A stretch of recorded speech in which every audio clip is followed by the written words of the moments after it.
Alright, so now that all the shenanigans is out of the way, I mean, this is the house of shenanigans, so anyway. Hopefully you all enjoyed the intro. Today we're here to take a look at the two most expensive folding phones. Almost the two most expensive phones of 2021. And that's a really hard title to get. I mean, because there have been some expensive phones this year. Luckily, the Z Flip 3 went from like $14.49 to $9.99. But we have the Z Fold 3, $17.99. We have the Duo 2, $14.99. They were the most expensive until we got sideswiped by Sony like yesterday with their new $1,799 phone that like 47 people will buy. I'm not one of them. Unless y'all want to crowdfund $1,700. Actually, y'all go 50-50. If y'all get $800 crowdfunded, then I'll pitch in the other $900 or whatever. But I don't see that happening because I don't think most of you care about that phone. I don't know. I do a little bit, but not $1,800 caring.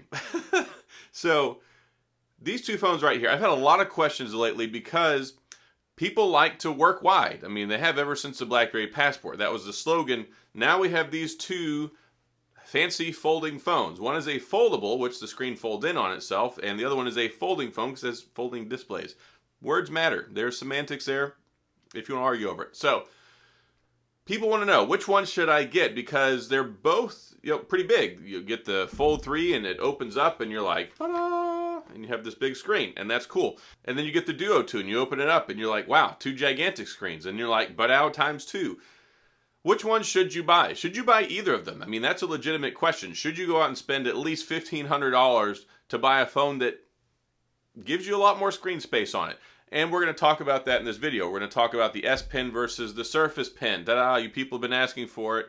It's being delivered here today, along with my cool Homer Simpson donut hoodie that I got. That, hey, I could have just made this video to show off. Who knows? You may not find anything intelligible here.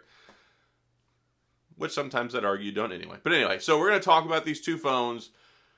Should you buy one? What's the differences? Does it really matter? And which one might be right for you? So now that we got all that out of the way, all of it, we're going to go ahead and talk about the phones. But if this is your first time stopping by the channel, thank you for being here. If you enjoyed the video, please hit the like and the subscribe button and the little notification bell if you want updates when new videos come out. I'm sorry I'm a little more loopy than usual. Look, this is not the most entertaining channel in the world. I'm like a middle-aged guy missing half of the front of my hair. I got a bunch of kids. I make videos about phones. So, I've been making videos for like 40 days straight. Just go with me on this. So, anyway, let's talk about the Fold 3 and the Duo 2 in a serious way, so that way you can find out the information you want. So, hopefully this was fun. Let's get on with the show. So, I'm not even going to harp on the specs too much. They're basically the same, minus a couple things here and there. The big thing is we want to look at functionality because that's the difference between these two phones. They both bring a larger real estate screen experience to the game, but in a different way. Like I said, the Fold 3, you've got one big unified screen. You got the big crease down the middle. Does it get in the way? Not usually. The only time it really gets in the way is when you're using the S Pen and you try and go over it, like when you're swipe typing or you're drawing something. It has a tendency to kind of disrupt the flow. If you're swipe typing a word, it might stop it. Sometimes that happens, sometimes it doesn't. It's more of a irk-me thing. I don't really notice the crease whenever I'm just using it on a day-to-day basis, and plus your fingers are never really there. It's only when you're using the S Pen that it's really problematic. Kind of like you probably just heard the exhaust from a truck that just drove by in the background. Jerk. So yeah, you got a 7.6-inch screen here on the front. You can use it in portrait mode, or you can use it in landscape mode. So you can go like this, or you can go like that. So we'll go ahead and let's say we'll fire up Twitter. So we're going to fire up Twitter, and we're going to close that. And what we're going to do is we're going to open up Chrome now. So we've got Chrome open, and you can see I've been looking at like stock stuff. So we'll go up to the menu here, and then what we're going to do is we're going to press and hold, and then we're going to drop it here for pop-up view. Ta-da! So now you have one app on the front screen, and now we're going to get Chrome. And then with Chrome, we're going to do the same thing. So we've got Chromarelli. We'll drag that there. So we've got Chrome, then we got Twitter here. We got both of our windows open. Ta-da!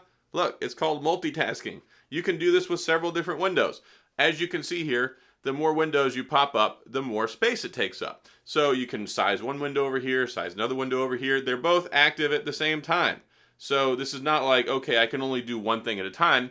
So I decided to go ahead and open up Canva as well. So now you can see here, 3 different apps open on the home screen at once. So that's pretty cool. And what you can do here is you can adjust them. So if you want, you can make one wider. Ta-da! We've got Canva filling up the bottom. We can work and we can make a thumbnail here. We can check our stock prices up here. We can use Twitter up here. Pretty cool. It's a neat thing. Let me turn the brightness down a little bit so you can see. It's kind of blinding there. All right, so a little bit better there. Ta-da! You can see we've got 3 different apps running at once. When you do this, of course, there are trade-offs, as in, well, they're small. You have these little windowed modes. But hey, if you're watching like your fantasy football stuff, if you're watching like your other sports betting stuff on the other side, if you're watching the actual game out and down on the bottom, this can be a godsend when it comes to keeping track of a lot of things and doing stuff at once. Maybe one big active window and at the same time, kind of monitor 2 other tertiary things. That's cool. You can use the S Pen, as I've already shown here. This is the S Pen Fold Edition. This is not the Pro. The Pro is $100. It gives you the loop-de-loop-de motion gestures that you can get with like the Tab S7 or like with the Note. I don't care about that stuff. If you care about being able to like double press and pull up like the camera, or press and hold and pull up the camera, double press it to flip it to the other side for the video, go right for it. You can do that with this. I didn't see the point. And when it comes to this one also, I recommend buying this. This is a silicone like S Pen case because it comes with the S Pen, which is like $50, and then the case itself is like $70. So it gives you both of them for the price of one. Instead of spending $50 and just getting the S Pen and having nowhere to put it, that's a downside with this phone. Like I bought the S Pen at first when it came out, and I lost it within a few days because there's nowhere to attach it on here. You can't put it inside the phone. There's no case that comes with it. It doesn't even come with the S Pen. So if you want to get all this stuff, you're looking at $17.99 minimum entry price, and then if you want to spend the $79 or $70 whatever to get the case with the S Pen, yeah, you're looking at basically you're right at back around $1,900. So, and we're not even talking tax, like $17.99 plus another $79 plus tax. It's like $2,000. So a lot of money to get in on this. Of course, they've got trade-in specials out the wazoo. You can do that stuff over at Samsung and all sorts of other places. If you don't want to use the big screen, you have the front screen, and the front screen is nice, 6.7 inches, and it's wider than the original Z Fold, 120 hertz refresh rate now, and it's also got IPX8 water resistance. So if you drop this in the toilet while you're doing your spreadsheets, throw some 70% alcohol in there afterward, call it a day, wipe it off, and get back with your life. And never tell anyone you dropped it in the toilet. Keep it away from salt water and stuff like that. But yeah, IPX8, it's got a special coating in there over the internals, so if you get it in the water, it's supposed to be protected for up to half an hour, up to 1.5 meters. The Duo does not do that. Also, this one has wireless charging. The Duo 2 does not have wireless charging. It's too thin. They couldn't put a wireless charging coil in here. This is a super, super thin phone. That's not what they were going for. Also, this one has a 4,400 milliamp battery, slightly smaller than the Duo 2, 100 milliamps less than the Fold 2 last year. Largely, I think it's adequate. You can use this as a solo device. That's a big distinction. You can, of course, use this as a solo device, but if you do a lot of texting and a lot of phone calls, it's going to be a headache because every time you want to make a phone call, every time you want to send a text message, you got to do this. At least with the Fold 3, you can do it straight from the front, so that's always a nicety. Whenever it comes to the Duo 2, yeah, that's a trade-off. Of course, you can carry it around like this, but you can't open it up all the way because now you have this big camera module here, which I think is important because it takes pretty good pictures, but it does mess with the ergonomics. So I'm still trying to find out case and screen protector options for this one. There are at least a few for the Fold. There's not a whole lot of screen protector and case options for the Duo. You have to be very careful with this.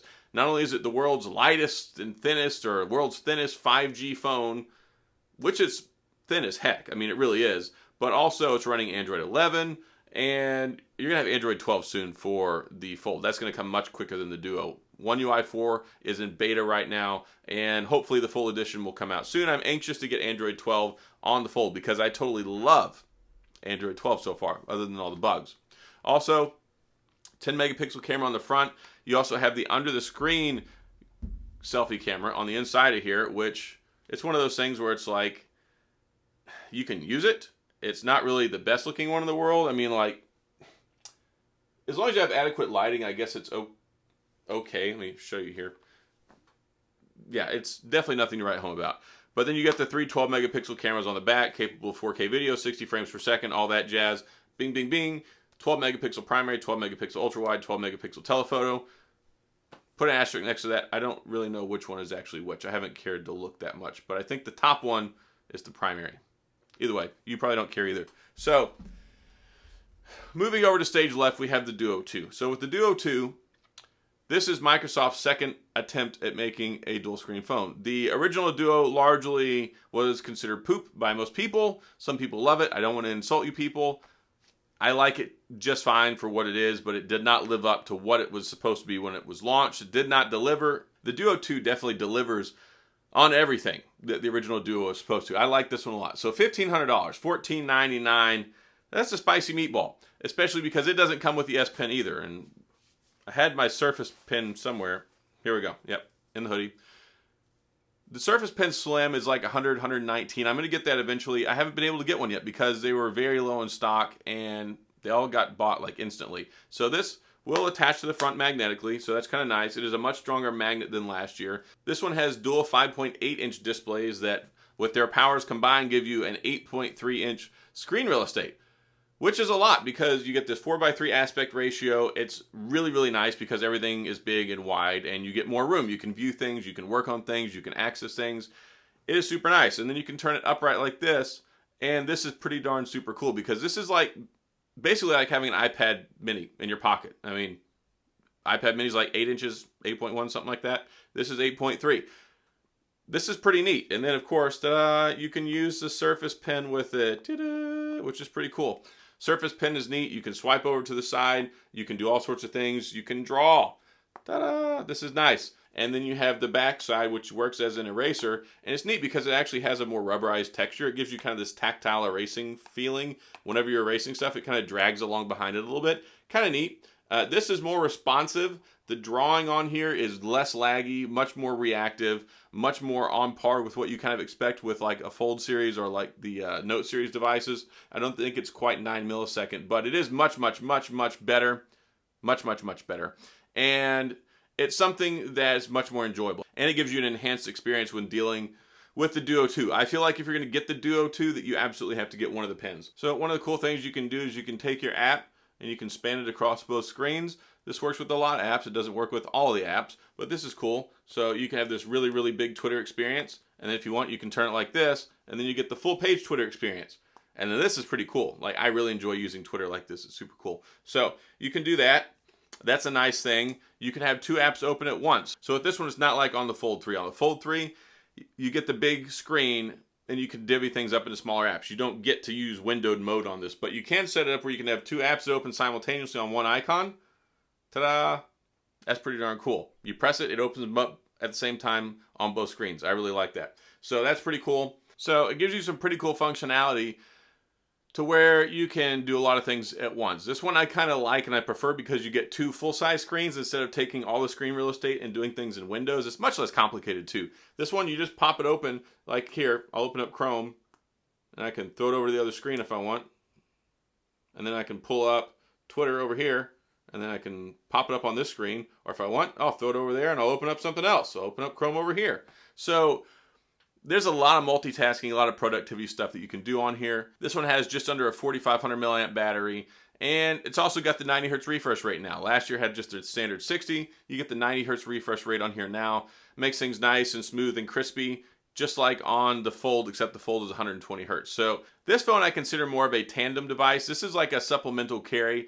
I always have a primary phone that I carry with me, and then I have like this I'll carry with me as a secondary phone, or even my Fold 3. They're both great for multitasking. I have both of them. I like both of them for different things. Like the Fold 3, you can use, I think, better as a single phone because you get the front screen and it just makes it easier when you're interacting with like daily life nuances. And then when it comes to this one, this is more straight to business. I'm going to sit down. I got time to do stuff. I don't like to open it, close it all the time just to be able to do text messages and or tweets, and I do a whole lot of that. It's perfectly fine for doing those things, but if you're going to open it up, all the time, it's less. You can't really leave both of them in the open configuration when you're carrying them around. Like, you can walk with it, but then you got to fold it up to put it in your pocket. I don't know. This one I think feels heavier. It's more bulky. This one is more sleek, but this one is more fragile. Like, this stuff gets micro scratches pretty easily. It is Gorilla Glass Victus, which is also over here, but the whole thing interacts with the world on a day-to-day basis. You can get the bumper case, which I mostly hate, but there's not a whole lot of case and protective options for this. There's that clear case that Microsoft has I'm going to try and get. I don't have it yet. You need a better way to protect this. This right here is great, but the screen's going to be fine, but you're going to end up with little scratches all over the glass on the outside over time. I see that coming. That's how my original one was. That's why I got the little sticker thing, whatever it is to put over it. So, different things going on here. Kind of different audiences, I think. I don't know. Having the one big screen is nice. I think it's particularly better for gaming. If you like to play like Call of Duty Mobile and PUBG and stuff, having the really big screen Fortnite is super cool and nice. You get the S Pen. The S Pen is nice to use, and I like that it goes in this little case on the back. If you're going to get an S Pen, make sure you get a case that supports it. It's easier to protect this one, and in some ways it feels more refined. I do like the comfort of having IPX8 water resistance. It's a nice thing to have. But then if you want to do some like serious work, serious multitasking, this right here I think is more for business. Like this one is more for play, but also for business. This one is more for straight up business, but then there's play. And this one is really cool because you can set it up and it's like having a portable like gaming monitor, and you can connect a Xbox controller to this and play on your Xbox Game Pass. So that's cool. You can also do it over here, but this one, well, it doesn't work like a portable stand. So, and it's cool if you play this with the touch controls because you get the touch controller on the bottom and the screen on the top. So this one is also capable of serious gaming, but it's more geared around like dual screen entertainment and having the Xbox Game Pass. Whereas this one, I think, is better when you get into things like playing PUBG, Call of Duty Mobile, and stuff like that. So both of them are good. Both of them are crazy expensive. Both of them, I think, are worth what you pay for. I think they're very well-made devices. I think that for the next year, they're going to be very viable and something that you can enjoy on a lot of different levels. This one, like I said, I carry this as a secondary device. I personally wouldn't carry it as a primary device, but you can, and some people are very happy that way. And this one right here is a primary carry for me. More like I could see that. I could use it that way. I have used it that way. But honestly, I always carry two phones, and like right now, I've got my Pixel 6 Pro as my primary because I'm testing it out.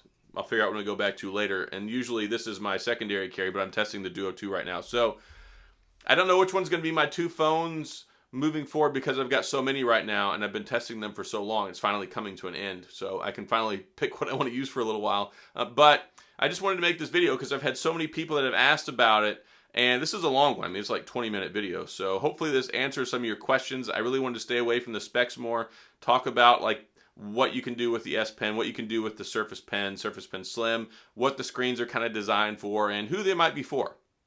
And of course, yes, they're expensive. So that's all I got in this video. Hopefully it's been helpful. Hopefully you enjoyed it. Hopefully this is something that answered what you were looking for because I tried. Anyway, so that's all I got in this video. If you have any questions or comments, please feel free to leave those down in the comment section. I'll get back with you. If you enjoyed the video, I hope you did after all this talking I've done. Please hit the like and the subscribe button and the little notification bell if you want updates when new videos come out. And as always, thanks for being here. I appreciate you watching, and I'll see you guys next time.